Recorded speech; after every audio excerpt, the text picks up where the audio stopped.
Streams connecting. Okay. All right. So we are live now, folks. And before we get into the Atlantic Division preview, I'm going to be debuting something brand new, ladies and gentlemen, courtesy of Restream, the show that we live stream on. We're on TalkShoe as well if you like the podcast. But it's a brand new overlay. I saw it last night. Breaking news. And yes, when you give me something this awesome, it's like giving me an early Christmas gift. So thank you. Right? That's slick. In all seriousness, we do have some breaking NHL news. Jamie Benn's going to be out for a month, lung surgery, but that's the appetizer. That's the appetizer when it comes to NHL news. The main course involves Mr. Alexander Barkov. It's unfortunate what happened because he suffered a leg injury Thursday, and I'm thinking, okay, he'll only be out a month. This is no big deal. We found out that's not the case, Ron. No. He's got ACL and MCL. He had successful surgery to correct, which, look, okay, we've all seen athletes who have had that kind of an injury, okay? I think Nick Chubb was one that comes to mind with the Cleveland Browns. He had an ACL and an MCL that were both taken out. He's at best next year sometime, at best. Even if he see, the problem is not just the ACL, it's the MCL as well.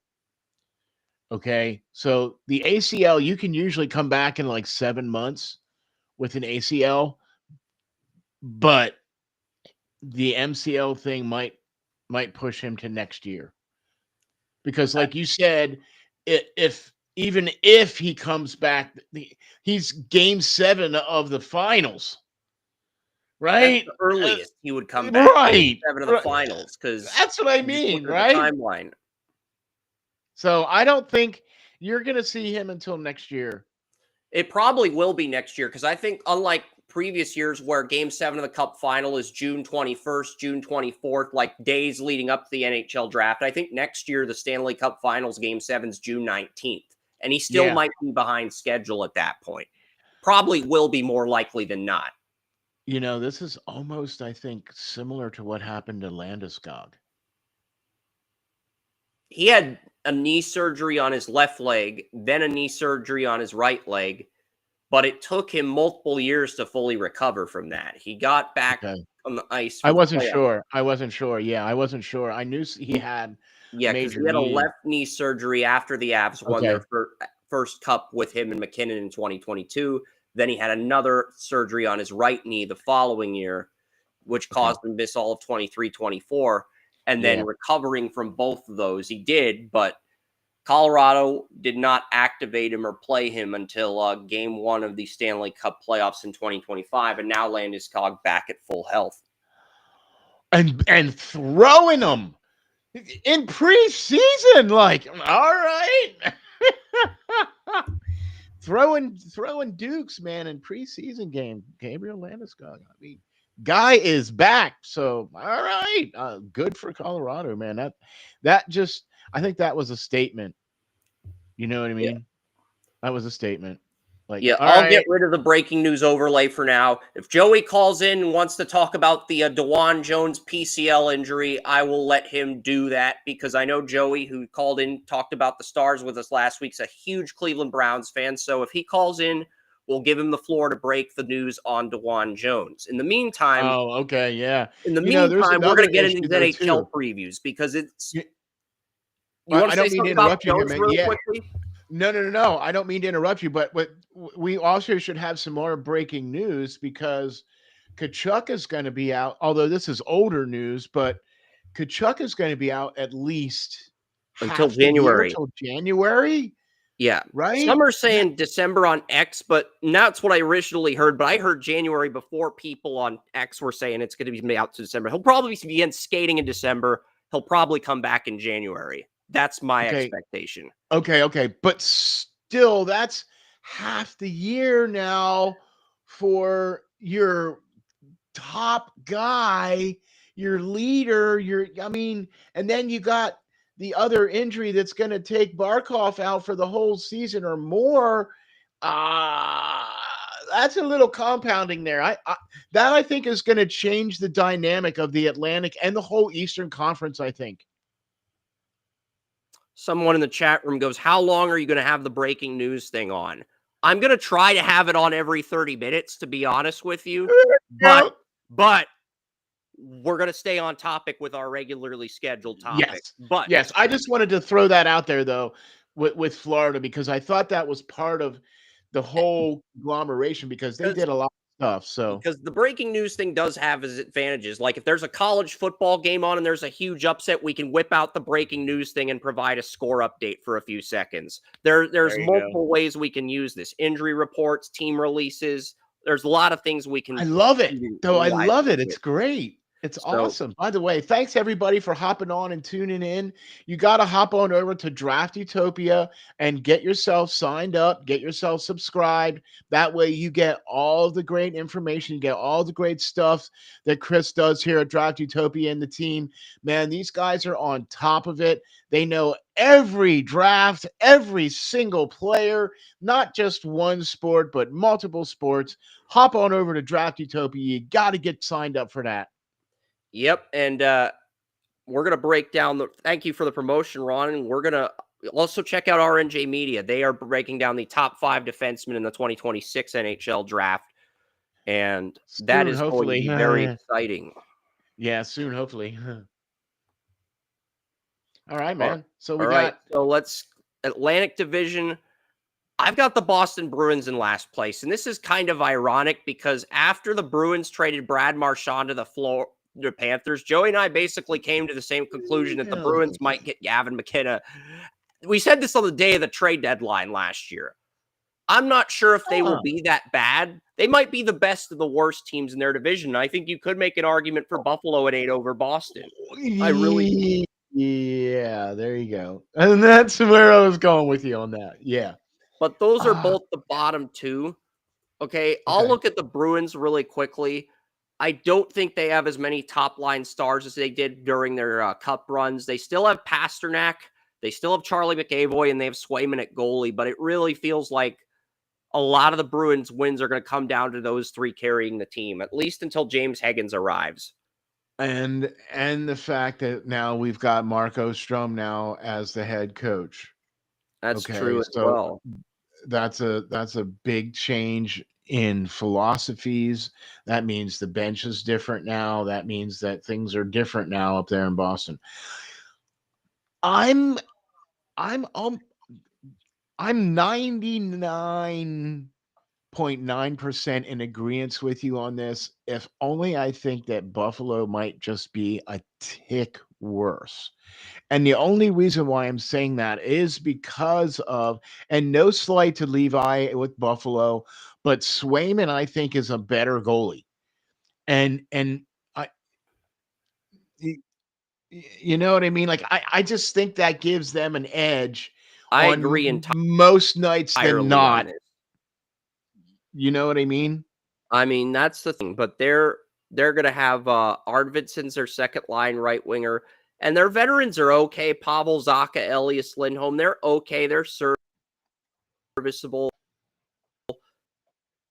Nothing spectacular, but they're not liabilities either. Bruins, their defense is still good.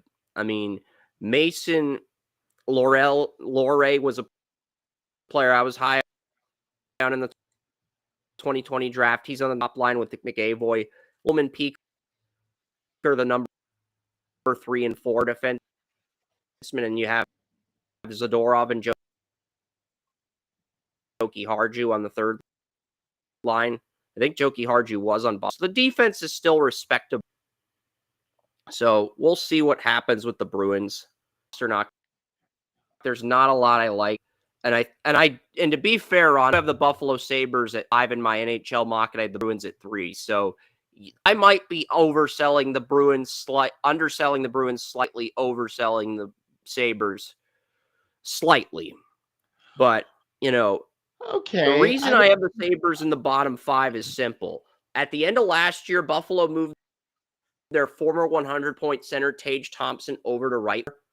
I guess Josh Norris, former Ottawa center, is the line one center. They're moving Tage Thompson back to his natural position at right winger. I actually agree with Lindy Ruff on this because Tage Thompson was a right winger coming out of the 2016 NHL draft. But if that's where you permanently want to stick him, I think you need that top line center. Norris was a very good line two guy in Ottawa. I'm curious to see if he could be the top line guy. And if he can't, you're looking at either a Ryan Ruberek or McKenna maybe playing. I think McKenna can play center as well as winger. McKenna, if you get him, you're looking at Ruberek, you're looking at Tynan Lawrence, basically. Those are basically the guys you're looking at. Because I like Norris on the second line. I just don't know if he's going to be a top line center in Buffalo. For Buffalo to be drafting those guys. So you think that the Bruins are going to finish last in the Atlantic? Is that what you're saying? Yeah. For the Bruins, just so we wrap up. We'll see. Okay. It's very close, though. Those are 7 and 8 for sure. Okay, and with as far as Buffalo, yes, the Tage Thompson switch is good. The Rasmus Dahlin, I think, is a good addition for them as well too. The Lindy Ruff coaching back there in Buffalo, he's been their most successful coach historically up there. He's been able to get the most out of that team. I still don't see them in the playoffs either. I still see this as being. I still don't. Okay. The owner of the Sabres is the same owner. Yeah, the Pagulas. Terry and Kim Pagula, they're a husband and wife. I think Terry runs the Bills and Kim runs the Sabres. But they're both, the Pagulas own both Buffalo teams. That's the point. That's what I was getting at exactly. So thank you very much for that. But I think what they're doing up in Buffalo is right. They're letting the people that know football run football. I think what they need to do in the hockey is let the hockey people that know hockey run the hockey. And it's been like that up there in Buffalo for a very long time, where I don't think the hockey people are, I could be wrong, but it's just my opinion, and we all know what opinions matter for, you know what I'm saying? It just comes across like that. It just seems like that. That's the appearance that comes across. And when it's hard, because I understand an owner that has passion and wants to win and is willing to do, whatever, but sometimes you gotta step back and be the owner and just let the people that know hockey run the hockey. Yeah. And Kevin Adams, he was at the USHL Fall Classic last week. I saw 32 scouts there. There were only 4 GMs. I think the only GM that was on a bottom 10 team at that tournament was Kevin Adams. I don't know if he's going to be there really? after this year.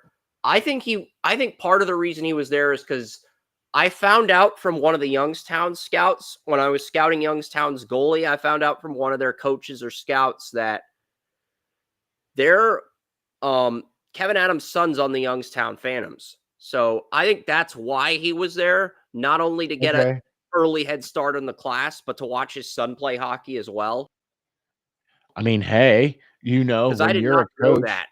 Yeah, that's cool. That's really good information. When you're a coach, you very rarely get to see family, especially during the season. And if he has an opportunity to see his son play, which that probably doesn't happen very often anymore now, especially as a coach, because you all are both in 2 different sides of the world. Front office people too, GMs, scouts, assistant GMs, they don't rarely have an opportunity to see family play. Exactly. So, yeah. So, all right. And I'm with you. I think Buffalo and Boston are going to be down there at the bottom.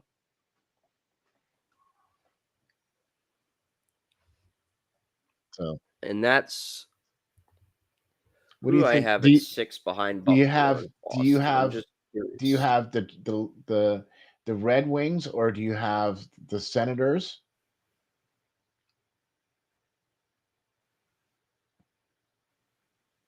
Because I think the Red Wings are going to be improved. I've got 3 teams from this division in the playoffs are going to be improved as well, but I don't know if they're going to be improved enough to make the playoffs. But they are.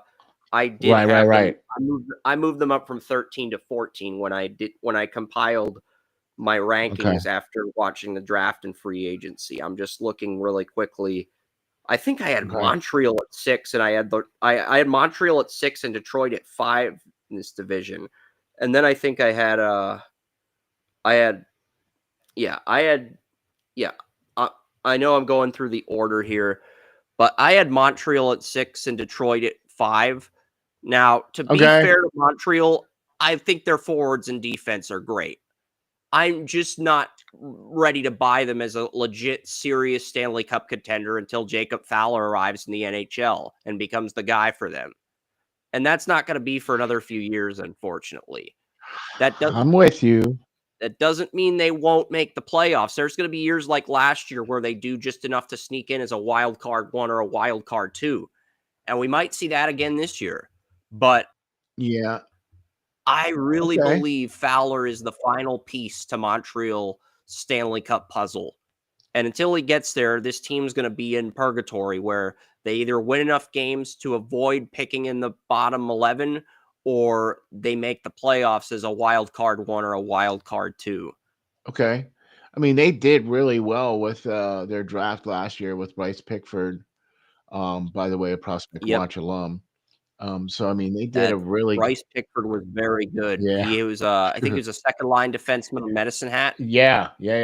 And man, he They was got LJ Mooney in the 4th round too, I believe. right. And they also got Carlos Handel. A A really 6th round pick, yeah, Prospect Watch another alum yep, as well. exactly. So I mean, Montreal has done pretty well in the draft the last couple years since St. Louis has been the head coach there, right? I really like Noah So Dobson adding, yeah, and I really like Noah Dobson coming into the Canadians. I'm going to be interested to see how their goaltending is going to go. You know what I mean?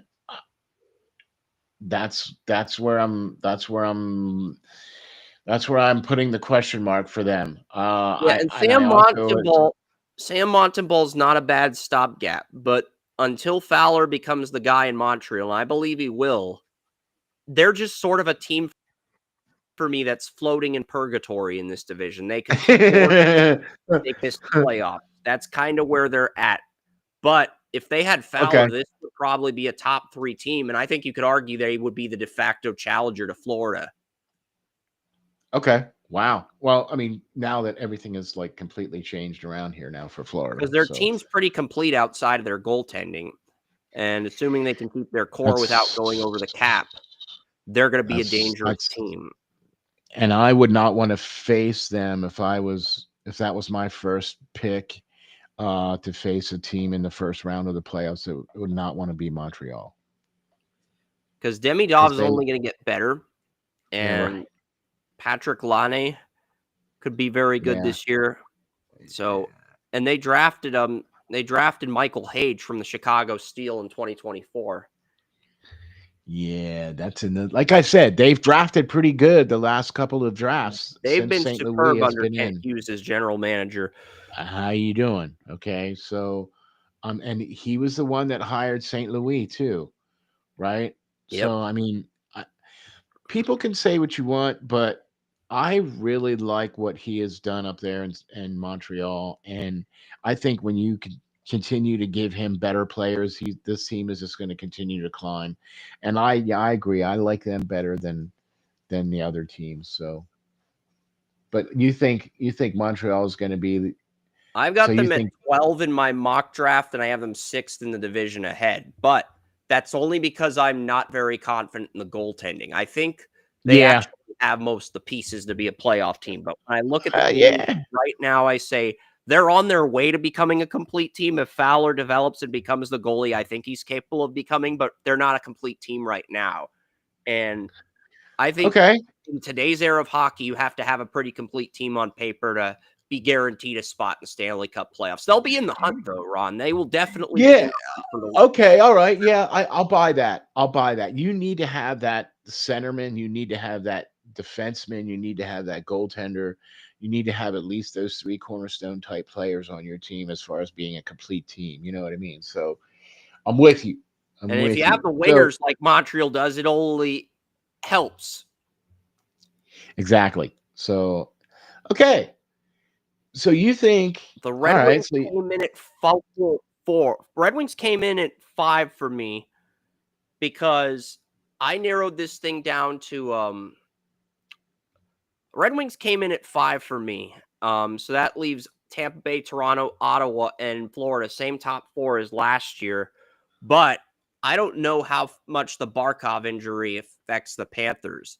I do like Dylan Larkin and Lucas Raymond on the top line, but they have Emmett Finney at right winger, Patrick Kane's on the second line with Debrin Cat and Marco Casper. Like, honestly, Raymond's played right winger more frequently than left winger, so I don't agree with Daily Faceoff on this, but I think the Red Wings are going to improve enough to where they go from 13th in the draft to 14th, but they still miss the playoffs. Because if the Red Wings are competing with Carolina and Tampa Bay for the last wild card spot, as good as they are not beating out either of those teams for a wild card spot until Carter Bear arrives. That's the reality, Ron. Yeah, no, I'm with you on that 100%. I'm with you on that. As much as I love the Red Wings, I loved their uniforms back in the day, and I loved watching Steve Yzerman when I was Did a you kid, see but the reality is until Carter Bear arrives, I don't think they're a playoff team. by the way, I just don't. That's my opinion. Maybe we disagree No, on no. that. I think we actually no, agree on yeah, that, because though. Carter Bear, Prospect Watch alum, right? So yeah, he was picked 13th overall in this past draft, Yep. right? So I Yes. really like what they're doing up there in Detroit. They brought in Travis Harmonic. They brought in Bernard Docker as well. They've got John Gibson they brought in to be their backstop now. So they're starting to they've been drafting I think they brought in Eric Gustafsson, too, on the third line. right. Albert Johansson's been promoted to the second line. But, yeah, I like their core overall. But I Now I think understand now why you have them slightly higher than the Canadians.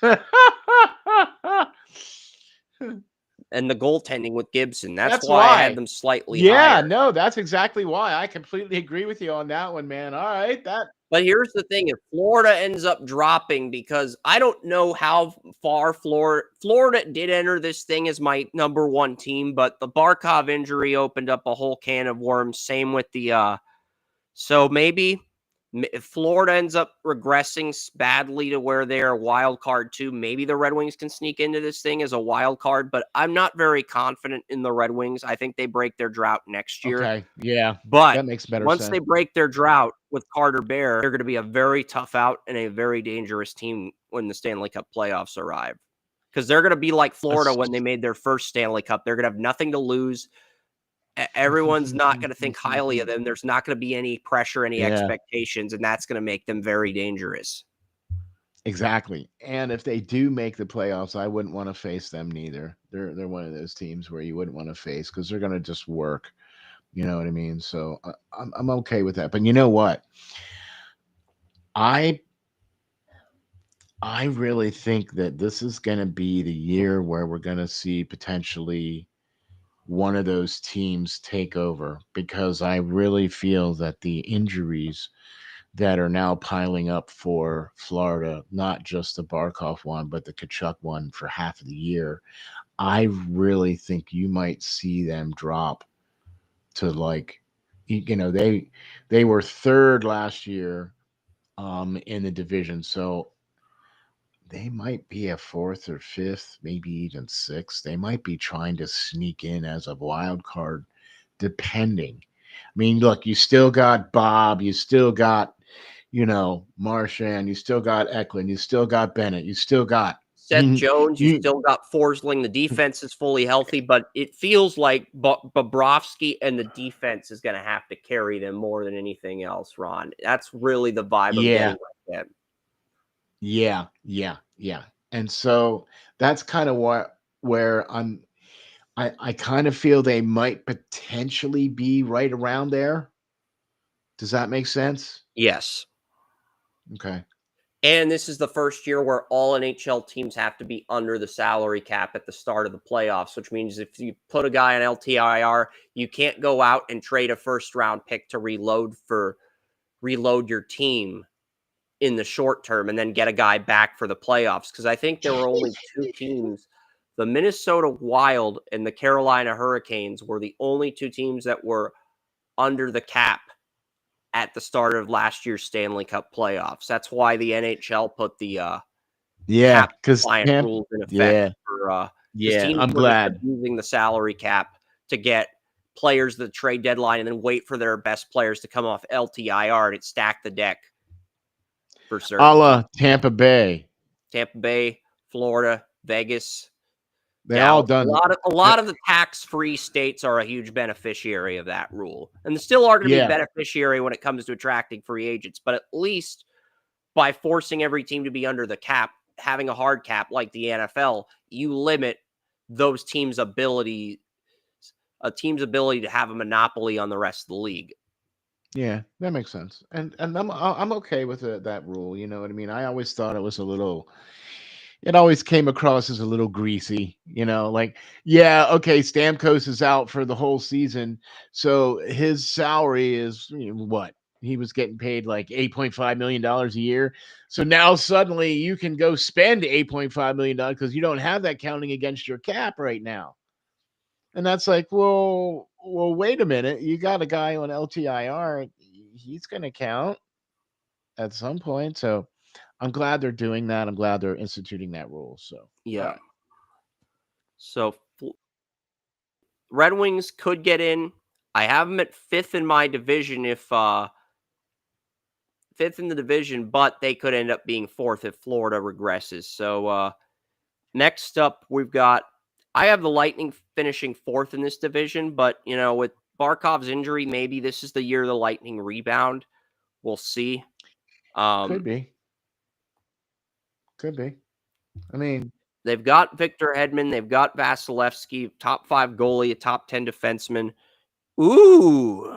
And what people are wondering, what's the ooh about? Braden Point, Kucherov, and Gensler on the top line. Sorelli, Gage, Salves, and Braden Hagel are on the second line. The ooh is Jack Finley, 2020 second round pick from the Spokane Chiefs. That I think I had a late first round grade on Jack Finley, and I think I had Jack Finley either in my late first or early second round. And 2022. the Tampa Bay Lightning got Jack Finley with their second round pick in 2020. Jack Finley's the third line center behind Point and Sorelli. Oh, That's why I said ooh, because I really liked Jack Finley when he was in the NHL draft. yeah. I'm just surprised he cracked the Lightning's roster. I thought he was going to have to spend the beginning of the season in the AHL, but Well, according to Daily Faceoff, Jack Finley's the third line center. So if he surprises people like Braden Point did, because Braden Point was a third round pick in and 2014, if Finley can come in and surprise people, yeah. Tampa Bay is going to be a very dangerous team. And that Florida State boy, they just know how to put out some hockey teams lately, don't they?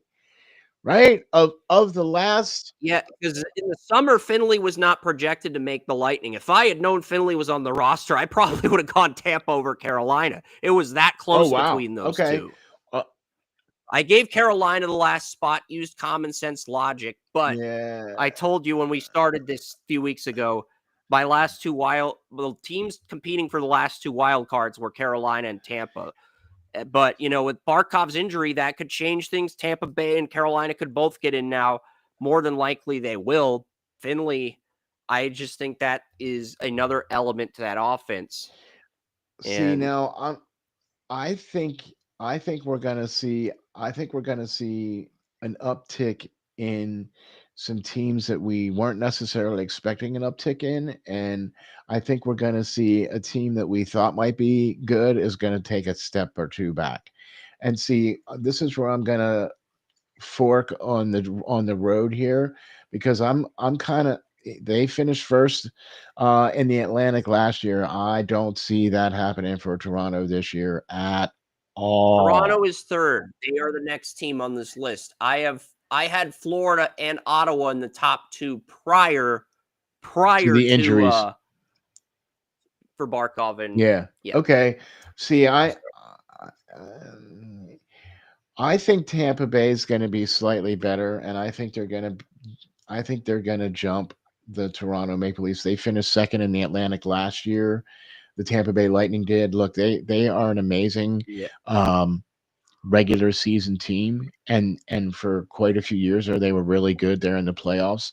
I think some of the injuries and some of the things kind of held them back a little bit last year. Everybody coming back healthy, everybody coming back a little bit, and they've also gotten younger with Yeah. some of the additions that they've done with the team and things of that nature. So Yeah, if Jack Finley takes the leap that I think he's capable of taking, ends up as the third line center, I actually do think they could jump Toronto. I agree with that okay, to a point. okay, yep, there you go. That's kind of where I'm at with I'm that. gonna I look at mean, Toronto now. I'm yeah, gonna look at Toronto. Even I- if they get back to the playoffs, they are gonna be a one and done team. That's what I'm getting at because of the loss of Marner is just that big. Because now teams, see, there you go. this is the thing. If I agree teams with you 100%, Marner. with, because here's the thing, if teams right now, the Toronto Maple Leafs first line, you have Matthew Nyes, Matthias Maselli, and Austin Matthews. I think Nylander's going to end up on that top line, but Maselli's ahead of it. And if Nyes and Maselli are playing with Matthews, teams can just double team Matthews and say, Nyes, Maselli, come on, boys, beat us. We dare you. And that's going to make things a lot harder for And Toronto. yeah, buddy. I'm also, I'm still they they just can't get past that hump. And I think with the loss of Marner, I think that really hurts their chances even more of making it past anything. They might do okay in the regular season depending, because let's face it, the Atlantic is I don't think is going to be as strong as it was last year. But I don't know. I'm not seeing it for Toronto this year. I'm just Yeah, if not. a Stanley Cup Finals trophy's like a brownie in a TV dinner, losing Mitch Marner is like the fork. You put the fork in the brownie in the TV dinner. Yep. The fork has been put in the brownie for the TV dinner. Toronto's, yeah, their cup window, I think, is over for the most part, but I That's still think they can make the playoffs. yeah, yeah. But They still I might think make the basically playoffs. their floor's wild card 2 and their ceiling's a 3 seed, basically. I- That's I'll agree basically with what I'm that. saying. Yeah, but see, that's why I think Tampa Bay is going to finish higher than them. So I that's had why I would put Ottawa Toronto too. I down. might be overselling Ottawa. I'll admit because I might be too. last year I said Ottawa rebuild, and I know one of my friend ex Dave, who's a huge Ottawa Senators fan, was talking about how they could be a playoff team, and Joey was telling me I shouldn't be so dismissive of Ottawa. Ottawa ends up in the playoffs, so yeah. I think they made it to playoffs last year, and with Kachuk being hurt and kind of playing on, not quite 100%. I think Ottawa's going to be a much dangerous team, and I think now with the Florida injury, the window is going to be open. I also think with the trade from from Toronto, I think you're going to see the Tampa Bays, you're going to see the Ottawa Senators be fighting for the top spots. I think you're still going to see Toronto there. I don't know if we're going to see Florida. It's all going to depend on how that's going to fly. Yeah, because You I might haven't even see. looked at the line combinations for Florida without Barkov and Kachuk. I am curious to see what that looks like. But Stutzla, Giroux, Brady Kachuk, that's a very good first line. Perron, Zetterland, and Dylan Cousins is on the second line. Second line. Ridley Greig and Shane Pinto are a good third line duo. But the big move that Ottawa made, Lars Eller, the fourth line center on the Pittsburgh Penguins last year, is now an Ottawa Senator. So, And you have to admit that bringing in Allman as their goaltender was checked off a big check mark on their box that says, okay, we got a goaltender. yep, they got Okay. Linus Olmark, and Linus Olmark was the backup to Swayman on Boston. So that's why that's such a great move. And Sanderson and Zuber are still in the top line. Jensen and Chabot are on the second line. Yeah. Jordan That's not Spence, bad either.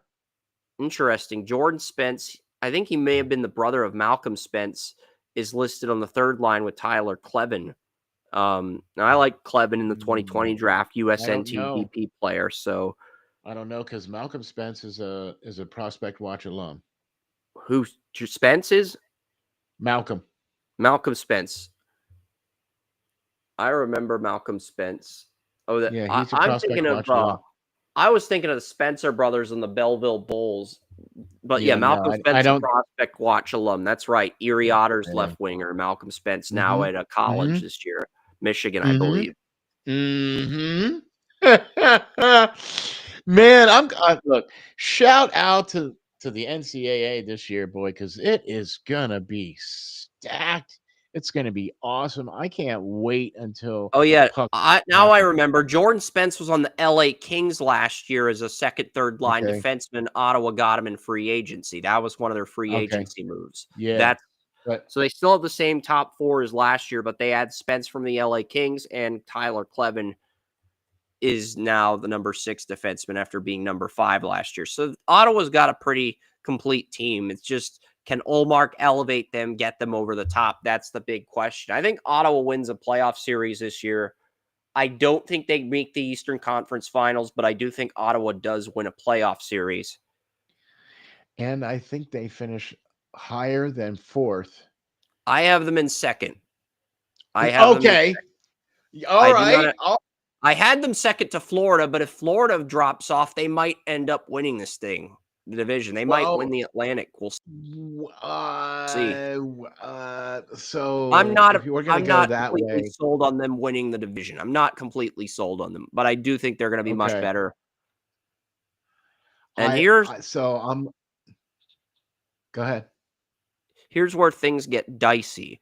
So for Florida, I've just pulled up their roster. Sam Bennett, last year's Conn Smythe Trophy MVP, really good second line player, is going to be on the top line. Lundell is going to be on the second line.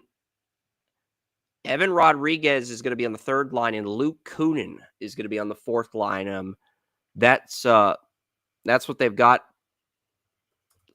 I For right swear now, that yeah. name Luke Kunin is very familiar. Luke Mm. Kunin was in the 2016 NHL draft. The Wild took him in the first round. But yeah, Luke Kunin's the fourth line player on the Panthers now that Barkov's injured. Brad Marchand, Eetu Losterarn, Carter Verhage, Sam Reinhart. And E2's a third line guy, but he's getting bumped up due to the Kachuk injury. That's so for anybody wanting clarity on that, that's why. Bach Still a was good and Sam team. Skevik, Jonah Gadvik. So they got some okay players in the bottom 6, but Ekblad, Forsling, Seth Jones, Nika McCullough, very good top 4, and then Petrie and Kulikov are your third line defensemen. And then you have it just feels like the defense and the goaltending is gonna have to carry Florida. That's the thing. I'm not If saying they Florida can't can do do it. that. If they can do that. If they can do that, I say they finish in the top 3 in the division. Yeah. Because of all the rest of the players on the team. I mean, the fact that you're asking Bob, who is a Vezina winning trophy winning guy, a 2-time Stanley Cup winning, let's face it, he's going to the Hall of Fame, come on, right? When you got Bob back there backing you up and you got the defense that they still have, all things considered, and the offense they still have, all things considered, I think you're going to have to see them in the top 3 unless that loss of the captain and part of their leadership group affects the team differently, then they might drop out of the top 3. But I think I still have them in the top 3, just not finishing at the top. Yep. And if Bennett and Lundell can step up, I think best case scenario for Florida is they're the 2 seed. And that's if Bennett, Lundell step up, the defense steps up, and Bobrovsky also steps up. And you're asking a lot of people to step up in that scenario. And last year, Florida won the Stanley Cup as a 3 seed. So Yeah.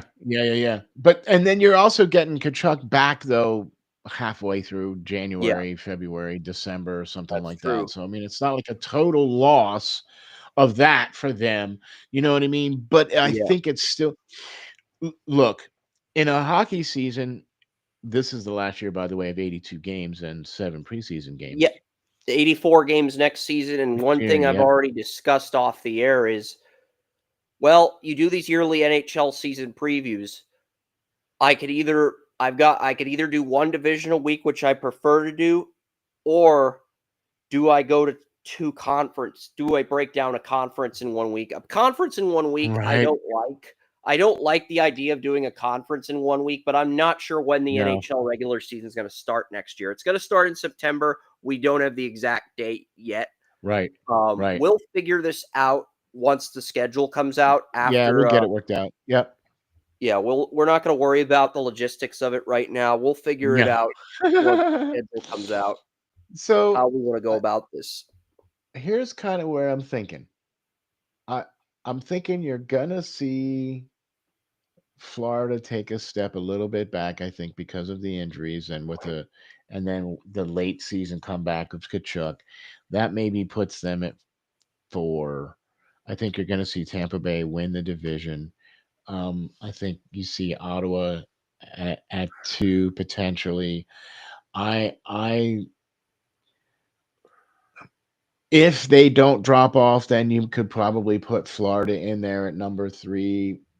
Otherwise, I think you're going to have to look at probably Toronto or maybe even Montreal, as far as I'm concerned. I like that as a top 4 or 5 group because I think you're going to see the Bostons, the Buffaloes, um, you know, those guys are going to be down at the bottom. I think Detroit might be playing for something, but yeah, I don't think so. Yeah, I mean, my initial Stanley Cup prediction back in July was Panthers over Oilers, but this Barkov injury, it changes the dynamic of things. It Yeah, changes the slightly. dynamic of things to a massive degree. And Well, now, and so that's what I wanted to say or touch on. Now that we've had this awesome breaking news where the injuries and everything to Florida, how this is going to affect not just the Atlantic, but how it's going to affect the whole Eastern Conference here, because now I think this opens the window it's funny. for Last year heading into the season, I picked Edmonton over Toronto, but I told people Dallas will beat New Jersey in the 2026 Stanley Cup. And then when I saw Florida retain all their talent, I was like, well, that's not going to happen until at least right, 2027. But now that Barkov got injured, I'm kind of thinking, and Savoy's on the top 6. If Savoy was on the top 6, I probably would pick Edmonton. But I think I'm going to pivot back to my original 2026 prediction from 2 years ago, which was Dallas over New Jersey. The reason I said that is it was a 25 years since the 2000 Stanley Cup, and I figured Peter DeBoer, if he was still with Dallas, was going to beat one of his former teams in the Cup. And that still happens, but there's no Peter DeBoer. So I was just gonna say, Dallas yeah, over New yeah. Jersey. I will go Dallas over New Jersey. I will change my Cup pick from Florida over Edmonton to Dallas over New Jersey. Oh But my God! Edmonton, Hey, that should could be win. breaking news. That should be breaking news right All there, right, man. Ron, we You will make changed. that You breaking news. changed. I have changed my Stanley Cup pick. And to be fair, Hockey Guy, the famous YouTuber, has Vegas beating Carolina in the Stanley Cup. I do not think either of those teams Ooh. is going to even get there. No, see, I think with this Florida thing, I think that shakeup is going to open the window for the other Florida team, and I also think it's going to open the window for the Carolina team. That's kind of where I put that now. I like New Jersey making the playoffs. I think Columbus might surprise people and make the Yeah. playoffs too. Okay. But I think you're going to see more of the teams coming out of the Atlantic than you are going to see out of the Metro. I think Capitals are going to be there, and definitely the Hurricanes, maybe New Jersey, maybe Columbus. See, that's 4 teams now out of the Metro. So I don't know. Okay. That's kind of where I'm at there. That's where I think you might see that Rangers are opening up talking now. too much. Igor Shesterkin believes this is a team that can win the Stanley Cup. The New York Rangers are talking too much. Can already tell Well, we're not even at the start of the regular season yet, and we're already pinpointing the teams that are talking too much. you know. But look, I like confidence in a team, but I really think that with Florida's injuries, I think that massively affects the Eastern Conference. And Chris has changed his prediction of his Stanley Ron and Cup. Joey. Ron and Joey both had Dallas over Edmonton last week. I wasn't sure. I wanted to take some time to reassess the situation, but my original 2026 Stanley Cup pick was Dallas over New Jersey. I said it last year that if Edmonton played Toronto, Dallas would probably get there the following year. And now that Barkov's out, I think Dallas, Edmonton, Colorado, it's like the NFC in the 90s when they were the superior conference in the NFL and you had the AFC. That's what the NHL is this year with Barkov's injury. You have the Western Yeah. Conference is essentially the better conference this year, and whoever comes out of that's probably going to win the 2026 Stanley Cup. Okay, so now the window is open now for the Eastern Conference to put a team up there that's potentially maybe another Florida team that I think it might be Tampa Bay. I think anytime that you have of the goaltending that you have down there in Tampa Bay, I mean, seriously, I'm there isn't even a question. I mean, he's one of I the would take best the Lightning goaltenders to make the cup before the Rangers, and it's not that I don't all like the Rangers. day. It's just I don't trust their second line defense. I actually think their first line with Gavrikov and Fox and their third line pairings are great, but I don't trust the second line defense. That's my issue. Right, That's my only right. objection with the Rangers. Okay, and okay, all And right. that's a So fair one. It's a harsh, yeah, but no, it's a fair one. no, but and I also think you're going to see the Capitals. They might be taking that because still with Ovechkin It's and Ovechkin's swan song potentially, so they might get to the cup too. They might get to the cup and that they might play very the well Western might Conference be winner. the one that I goes think up they could beat against Dallas. Colorado if the Avalanche got back there. I don't think they would beat Edmonton or Dallas, but if they played Colorado, and look, an Ovechkin, Nate McKinnon Stanley Cup, the ratings for that would be huge. I don't I Capitals don't against want to Colorado. Yeah, the ratings for that Oh, would be huge because of the star power. oh I yeah. would rather Oh, see Dallas win the cup, but the reality is Ovechkin versus McKinnon, the ratings would be insane. but I would take that. Yeah, You would take that, right? You know. Wow. All right. So as far as putting a stamp here on the Atlantic, um, I think it's going to be wide open now with everything that's going on, and I think it's look. I hate to see this. I hate to see players get injured. I hate to see that. I hate to see star players get injured for any length of time because that's not good for the NHL. When those guys are not playing, that's not good for the NHL. Okay. But I'm going to reverse top spin on this a little bit and say this with them being out, I think that's kind of also good for the NHL because it opens the door now for the Eastern Conference a little bit. Because let's face it, Florida, as far as I'm concerned, had a stranglehold on this not just a conference. stranglehold, but them and Tampa Bay both sort of established themselves as dynasties in this decade. But Florida was on the brink of becoming team of the decade, maybe potentially jumping the Kansas City Chiefs as the team of the decade if they had Okay, repeated. That's okay, where I'll right? go with that. Yeah, okay, right. So you get exactly where I'm going with this, Chris, right? And that's why I think that it's although very sad and unfortunate for those players, and you know, God, hopefully they get better and are able to come back and play. If Bobrovsky's extended, they'll have a chance to run it back in 2026, 2027. But this probably won't be their year. So It's that's what I'm very saying. hard to three-peat in hockey, and the last time a team made 4 Stanley Cups in a row, it was the Islanders in the '80s. So all these playoff games these Florida Panthers guys have played from 2023 to 2025, that's going to take a toll on them at some point. Just look at the Lightning. They made it to 3 cups, and then the toll got effect on them in 2023, 2022, Exactly, 23. exactly, exactly, and that's what I think. And that's why I'm very suspect of Florida this year, especially with the injuries. Look, I know they brought everybody back, and I know that's all we've been kind of talking about here, but I really do think that it's also going to be a good thing for the NHL because it's now opened the window and will allow another team to fit into that slot, potentially another Florida team, potentially the Capitals, potentially, you know what I mean? Who knows who might jump in there? Maybe Carolina might jump into that spot because I think they have a shot as well. You like the New Jersey Devils in there as well. So, I mean, there's teams that can definitely take advantage of this fact. Yep. So I think it's going to be a very interesting season. We're going to have. I'm going Woo! Dallas over New Jersey. I'm just curious who you've got in your winning the Eastern Conference and who you go with for the Cup final. Because I'm going to roll with Dallas over New Jersey.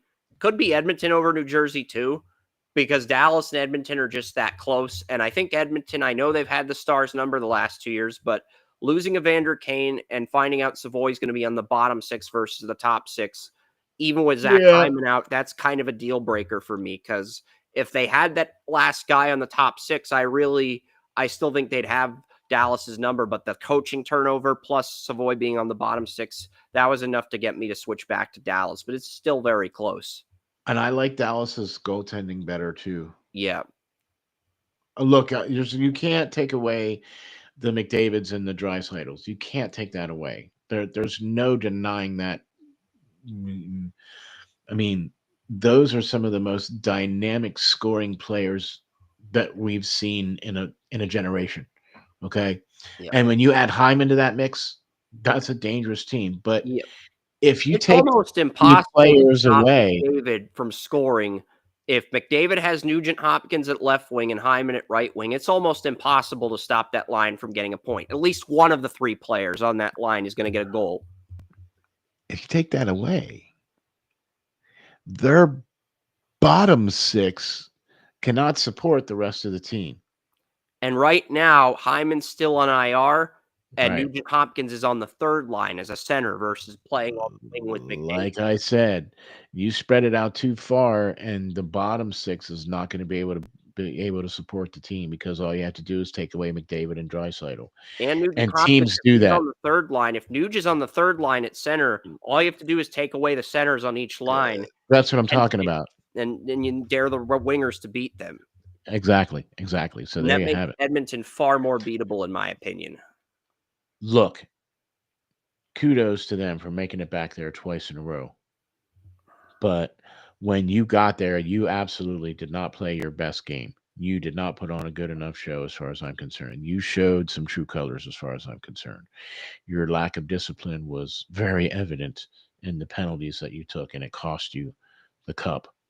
It truly did, as far as I'm concerned.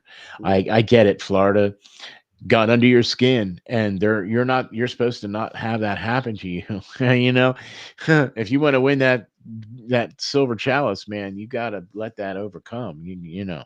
So Yep. I like Dallas and or slash Colorado. And I have to say, I'm jumping on the wagon. I'm jumping on the swan song wagon here. I'm gonna either say the Capitals or Carolina, or maybe even Tampa Bay.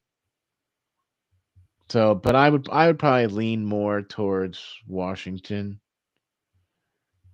So yeah, Washington, Dallas, or Colorado, Tampa Bay, or maybe Colorado Hurricanes. Maybe I don't know. This might be the year for the Hurricanes. We'll see. We'll see. Could be Lightning Oilers. I mean, if the Lightning play anyone beside, I just don't like rematches, but I think for this year versus 2020, when I made my preseason Stanley Cup pick in 29 for the 2019-2020 season, I said the Lightning were going to win the 2020 Stanley Cup. I looked at their lines. I said, this is the most complete team on paper. And then I had them beating the Blues. I had the Blues going for a repeat. So when Vancouver beat the Blues, I was so happy because I had Dallas as my number 2 team behind the Blues that year. And I basically said, Dallas has a pretty complete roster, but somebody would need to knock out the Blues for them if they were going to get a crack at the Stanley Cup. And, the thing is, when Jamie Benn lost the 2020 Stanley Cup to Tampa Bay, he was in his locker room for 2 hours in his uniform on. Yeah, I know. And when a guy like that, who's reflecting on the defeat for 2 hours, gets another crack at it, he usually doesn't let it slip away. And that's why Dallas probably will win the Stanley Cup if they get back there. Look, I've been high on this team for the last 3-4 years now. Problem is they just haven't done enough to get back there. But if Yeah, they get back there, I think they'll win, because when you have a captain who's reflecting on a defeat for 2 hours after losing the Stanley Cup, he is not slipping up on the biggest stage if they get a second chance to play for that championship. I agree. No, I agree. 100%, man. 100%. Wow, man. There you go. I think we did. Have we done all the divisions now? We've covered them all, right? 4 divisions. All There you 4 go. divisions. There you go. That's awesome, man. Hey, thank you so much, Chris, for having me was on here, fun. man. This It's a has been blast. super fun. It is, man. I just love talking hockey. I don't care, right? I don't care. I mean, we could bring you back for like the trade deadline show in a few months if you want to, because I know the Yeah, NHL man. trade deadline's in March. We could bring you Yeah, back man. for that. Anytime, man. Anytime you want to talk hockey, just bring me on, man. No problem, bro. We I- might have to have you on to Prospect Watch. I would too. love to come on Prospect Yeah, Watch. man. I actually found out what agent represents Landon DuPont. It's I'm not going to talk about that on the air here, but like if you want to get Landon DuPont on Prospect Watch, I can give you the info. Only thing I'd like in return is to be able to do the interview with you, Russ, and Anthony, if that's possible. That would be my only request. Well, Nelson, now here's what we'll do then. Okay, so here's what I'll do, right? So you get it all signed up. You get to be on the show then. You get to be on the show to do the interview, right? It'll just be me, you, him, and the player. Yeah. Right? Because Because I already know the agency of Landon DuPont. I just don't know how boom we shakalaka, brother. get the interview. We'll talk off air and we'll get Talk that about set up. here and try to figure out how to get this set up. Because I tried to get McDavid on my podcast back in 2015, but I didn't have the resources or logistics. I think we have a better shot at getting DuPont now that I know this. But let's figure that out off the air. Yeah, The air. because we're not going to discuss this stuff on the air. It's not appropriate to discuss on the air. No. But I am going to tease something. Prospect Watch is coming out with a new show here with a certain particular player, and Chris knows this player. And I'll the hint that I will give you is that he was the 2023 WHL #1 overall pick. So that's going to be the next Prospect Watch show. That's my hint for you. And I already know who it is, but I'm not saying That's right. because it's the suspense. I need to leave our audience in suspense. Because you got to go check out the show, which will be released here probably Monday. Will be the show will be released for that one. So be looking for Awesome. that. Stay tuned. Stay tuned. So yeah, that's my hint. He was a 2023 WHL #1 overall pick. Don't you usually record the interviews on previous years? Didn't you record the interviews on like a Friday, like live before the game? I'm guessing you recorded the interview last night and it's going to go live on Monday night at 6. So I record because you have to work out the schedule with these players. Yeah. Because they do play a lot of games, especially now that the season has started. So I had to get and the reason why this one's taken a little longer is because the player texted me and said, "Hey, there's a little spot here in the interview. Would you mind taking that out?" So I said, "No problem. We'll take care of that for you." So I'm doing a little bit of editing to make sure that a little spot was removed that so he wanted to be removed. So that's why it's taken a little longer. But yeah, usually I try to get it out as soon as I possibly can, but this one's just taking a little longer. Yeah. So thank you for coming on, Ron. And yeah, man. Monday interview, Prospect Watch. That's right. Check that out. That'll be with a #1 draft pick in one of the 3 Canadian hockey leagues. Yeah, that's right. That's all you're getting. That's all you're getting. Chris, thank you so much for having me on here. By the way, folks, you guys got to get on over to Draft Utopia, get signed up, get subscribed. Make sure you go over onto the YouTube channel, get yourself all hooked up over there. That way, you get all the notifications for when Chris and the group of guys do all the great stuff here, especially under the bleachers. Got to go check that out as well too. All the great stuff that those guys doing here at Draft Utopia. Yep, Be a sure to lot of hop great on stuff over. coming up on our next stream. Top 20 running back rankings. Yeah, man. MLB playoff race update, MLS playoff race update, and an exclusive sneak preview of the top 15 players in the 2026 MLS draft, which is set to air in December. Ooh, A there you sneak go. preview. I'm not going to do an entire top 30 right now. I went through the top 100 on Top Drawer Soccer. I've talked to some people. I have enough research to give you a legitimate top 15, but that's all I'm going to do right now because the regular season hasn't even ended yet. And it feels a little bit premature because I think baseball and soccer, Ron, are probably the two biggest crapshoots when it comes to the drafting. Because with baseball, it's about the signing bonus, making sure you can underslot, overslot players. And with soccer, it's about the allocation money. So that's because there you go, sometimes man. teams don't want to draft a soccer player, so they'll trade the pick and get allocation money, which they'll use on free agents or international stars. Right. So that's why I say baseball and soccer are the two biggest crapshoots. See, that's why this is the man, right? This is why this is Draft Utopia. Because if you want to know about every single draft for every single sport, Usually football, hockey, and NBA teams get the best players on their board. The other two sports, not so much because other variables come into play. There you go. Well, like I said, man, thank you very much for having me on here, brother. I really appreciate this. Yep. I really enjoy doing this. Anytime you want to have me on, all you have to do is just hit me up and let me know. We will talk about some of that other stuff that we mentioned earlier. Ron. Quick question before you go. What country, because they released something really cool on Twitter last night, most popular NFL teams by country. What country outside the United States are the Pittsburgh Steelers the most popular team in? Well, it either has to be Ireland, which is where they are this weekend. That's what I'm going with, Ireland. Final answer. Ireland is one of the two countries. The Mexico. other was somewhere in Africa. Oh, Africa. I thought it would be Mexico because they played a game in Mexico City I think it was the year before we did COVID or like the year after we did COVID or something like that. They played in Mexico City, right? And look, the Pittsburgh Steelers travel well. No matter where you go. When I went to the Hall of Fame induction for Troy Polamalu and Bill Cowher and Donnie Shell, I never seen so many Troy Polamalu jerseys in one place than I did when we were there. And this place at Fawcett Stadium, it's not called that anymore now, but that whole place was wall to wall people. Namibia is the country in Africa. And that's the other country where the Steelers are the most popular team. But I'll throw in some other insane facts. The New England Patriots are the most popular NFL team in Iran. If you're a Patriots fan, please, I'm not going to say anything about Middle East or Iran on the air. I don't think that's appropriate. The Eagles are the most popular team in China. The Chiefs are the most popular team in Egypt. The popular NFL team in Russia and Ukraine is the Cowboys. So, President, if you want to end the war in Ukraine, send the Cowboys over. Bring Jerry Jones to your next meeting between Putin and Zelensky. Bring Jerry Jones over. He will be the peacemaker. Maybe he'll get his own statue in Ukraine. Jerry Jones, the Jerry Jones statue.